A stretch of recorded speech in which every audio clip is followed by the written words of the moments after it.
que pide recibe. Llamad y se os abrirá, porque todo el que pide recibe, el que llama se le abre.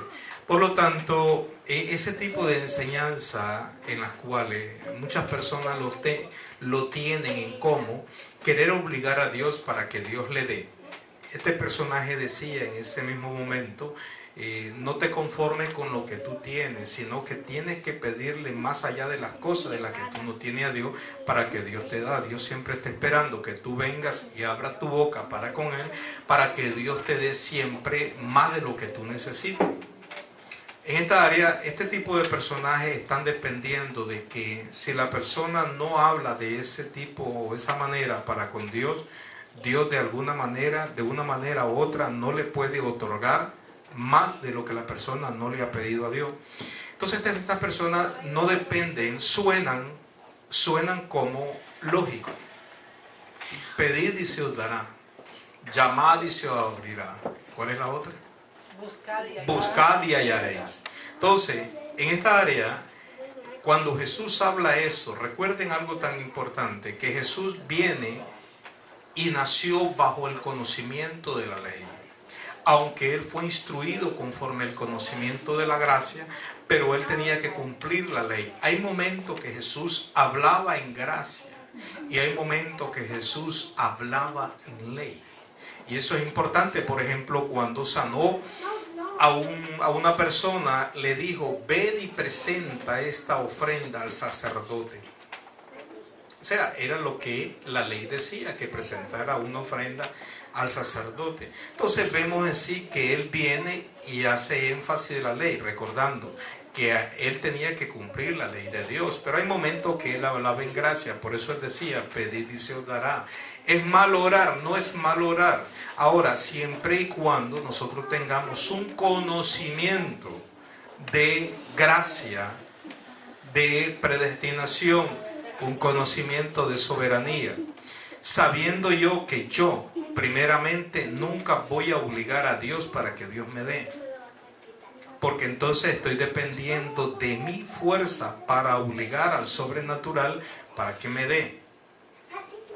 Estas son las enseñanzas en sí que se ven a nivel mundial, tanto en el habla hispana como en el habla norteamericana, el habla europea y tantos idiomas que existen. No hacen énfasis en sí de la predestinación, orar conforme lo predestinado, orar conforme la soberanía de Dios, porque es cosa más linda descansar en la voluntad de Dios. Y en la voluntad de Dios nosotros podemos conocer que el que ha hecho todas las cosas es Dios. Aunque muchas personas en cierto momento, cuando ya se cansan de decirle a Dios, ¿sabe? De decirle a Dios en cierto momento que Señor, dame, dame. Y cuando la persona viene y se cansó, que se haga la voluntad de Dios. Dice la persona que se haga la voluntad de Dios. Al fin y al cabo, pues Dios es el que tiene control. Por fin y al cabo, Dios le dio una revelación a esa persona que se haga la voluntad de Dios. ¿Por qué motivo? Porque la persona se cansó. Pero en realidad yo no le puedo llamar revelación. Habló inspirado por el Espíritu que se haga la voluntad de Dios. ¿Por qué motivo? Porque no tuvo la revelación. La revelación se reconoce solamente a través del conocimiento de la gracia de Dios, donde te presenta a Dios como el soberano en el aspecto que Dios es el que hace todas las cosas y Él es el único hacedor. Y como el Dios que ha predestinado todas las cosas, porque como Él fue el que las hizo, Él es el que las predestina para cada uno de nosotros, sus hijos. O sea, en otras palabras, que todo lo que usted tiene y todo lo que yo tengo fue porque fue predestinado de parte de Dios para que se llevara a cabo lo que Dios quería que se hiciese. Se hizo, se manifiesta. Eso lo tenemos en un común entendido en este aspecto cada uno de nosotros, que nosotros no podemos recibir más de lo que ya Dios ha dado a cada uno de nosotros, y eso lo dijo Jesús en una de sus enseñanzas, en las cuales podremos tocar más adelante. Dice aquí en este aspecto, dice, verso 17, orad sin cesar. Dice, orad sin cesar. Entonces, la palabra orar sin cesar es, en otras palabras, es estar hablando o meditando con Dios. Yo puedo ir en mi carro escuchando un cántico y estoy meditando en el Señor. No siempre voy a estar orando a Dios en el aspecto de decir, Señor, yo necesito esto, yo necesito lo otro, sino entrar en una meditación para con Dios. Hay momentos que yo no hablo, pero estoy meditando y estoy orando en sí en lo que, cosas en las cuales yo necesito. Pero es importante que esta oración sin cesar no tiene que ser en sí como esa pedidera a Dios. Porque cuando la persona entra en una pedidera a Dios, es una persona que no tiene descanso, no tiene reposo. Entonces, la oración tiene que ser en acción de gracia. Ahora, fíjense algo tan importante, que el que conoce predestinación y el que conoce de la soberanía de Dios, porque es importante la soberanía y la predestinación. La soberanía donde Dios es el hacedor de todas las cosas. Diga conmigo, soberanía es donde Dios es el hacedor de todas las cosas. Y predestinación es lo que Dios me ha destinado de antemano. Eso es fácil de hablar y decir. Predestinación y soberanía.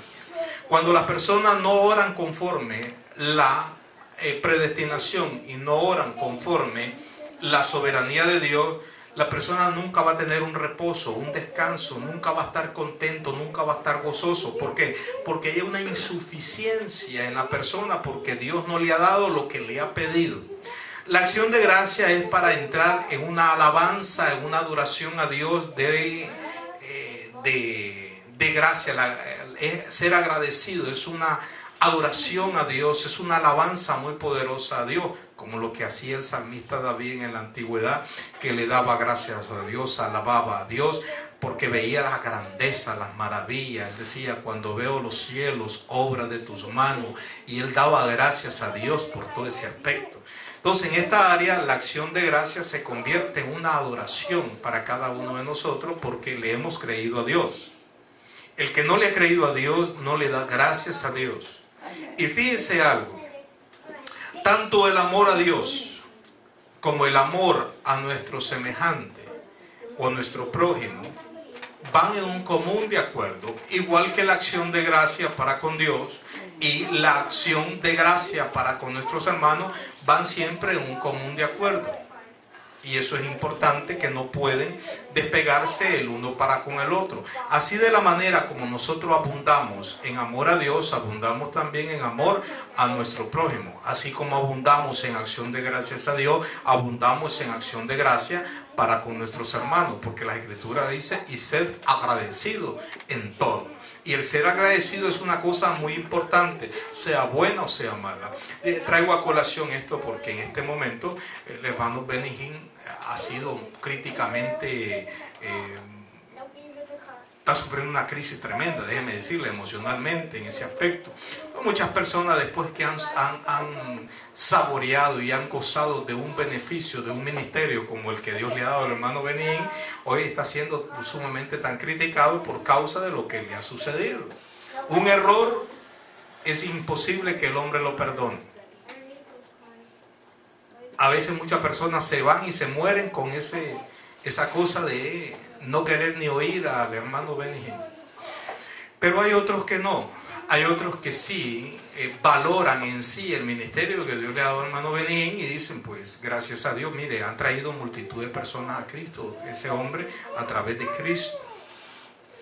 Y fuera de eso, que muchas personas han gozado de sanidad por causa del ministerio que Dios le ha dado al hermano Benihín. Entonces, en todo este aspecto, yo pienso de que el ser agradecido por todo lo que Dios ha hecho a través de un ministerio del hermano Benihín, las personas tienen que ser agradecidos. Pero mucha gente no están viendo ese agradecimiento producto de ¿qué? Producto de que no tienen un conocimiento de gracia. Y la gracia es lo que me revela todo el tiempo a mí. Primeramente es el amor de Dios y el ser agradecido con Dios. Amor a nuestros hermanos y a ser agradecido con nuestros hermanos. Ese es el punto más primordial que el conocimiento de la gracia me enfoca a mí en estas revelaciones del Evangelio de la Gracia. No hay otra cosa más donde nosotros podamos ir más que en esos dos aspectos. El que está crecido en el amor de Dios está crecido en la acción de gracia, porque le ha creído a Dios. Y si le ha creído a Dios, entonces hay una revelación en ese aspecto, porque vamos a ser agradecidos los unos a los otros. Ahora bien, en esta área dice: dad gracias a Dios en todo, porque esta es la voluntad de Dios. Dice: dad gracias a Dios ¿en qué? En solas las cosas que se ven como buenas. ¿Por qué es importante ver esto? Que las cosas que son como buenas no es en sí lo que la mente pueda pensar de lo contrario de eso. Porque lo contrario de eso es que lo que es bueno, lo contrario es lo que no es bueno. Pero a mí me dice las Escrituras que todo es bueno y no hay nada que desechar, porque todo en acción de gracia se le da a Dios. Ahora, la acción de gracia me dice a mí aquí: dad gracias a Dios en todo, porque esta es la voluntad de Dios. ¿Cuál es la voluntad de Dios? Dar gracias a Dios. Quiere decir que si se levanta un jefe contra mí muy fuertemente, es la voluntad de Dios darle gracias a Dios por lo que ese hombre ha hecho. Sí, hay que darle gracias a Dios, porque hay algo tan importante en este aspecto, y nosotros tenemos que ver eso para que esté crecida la acción de gracia en cada uno de nosotros. Y eso lo podemos ver en Lucas, libro de Lucas, creo que está ahí, capítulo 7. Vas a ver algo tan importante, algo que Jesús estuvo enseñando.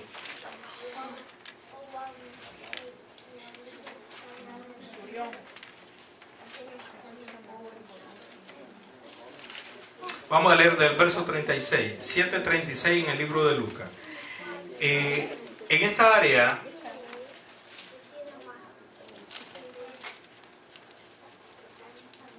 yo creo que ahora en este conocimiento de gracia, el conocimiento de la gracia a través del amor de Dios, recordando algo tan importante, que Jesús aquí estaba hablando conforme en sí un conocimiento que estaba ministrando, que Jesús no podía hablar así como se habló a través de Pablo, porque recordando que el que le revela el Evangelio a Pablo es el mismo Cristo, pero el resucitado.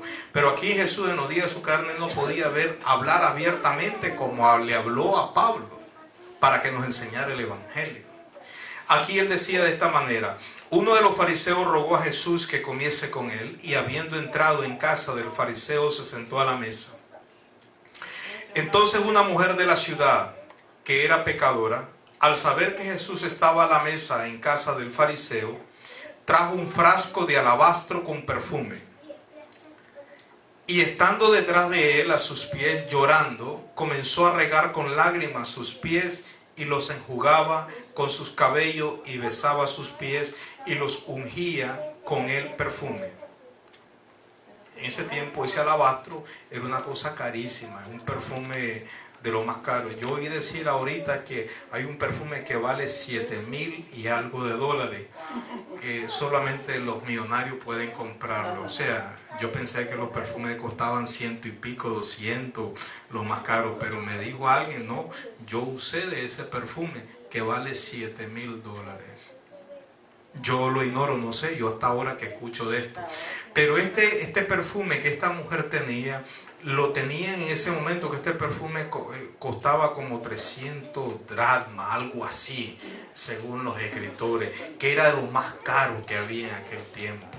Y esta mujer vino y agarró, en vez de lavarle los pies a Jesús, lo lavó con el perfume carísimo. Y mire lo que dice aquí: y estando detrás de él a sus pies llorando, comenzó a regar con lágrimas sus pies, en el verso 38, y los enjugaba con sus cabellos, y besaba sus pies, y los ungía con el perfume. Verso 39. Cuando vio esto el fariseo que le había convidado, dijo para sí: hablando de Jesús, si fuera profeta, conocería quién y qué clase de mujer es la que le toca, que es pecadora. Entonces respondiendo Jesús le dijo: Simón, una cosa tengo que decirte. Y le dijo, di, maestro. Un acreedor tenía 2 deudores.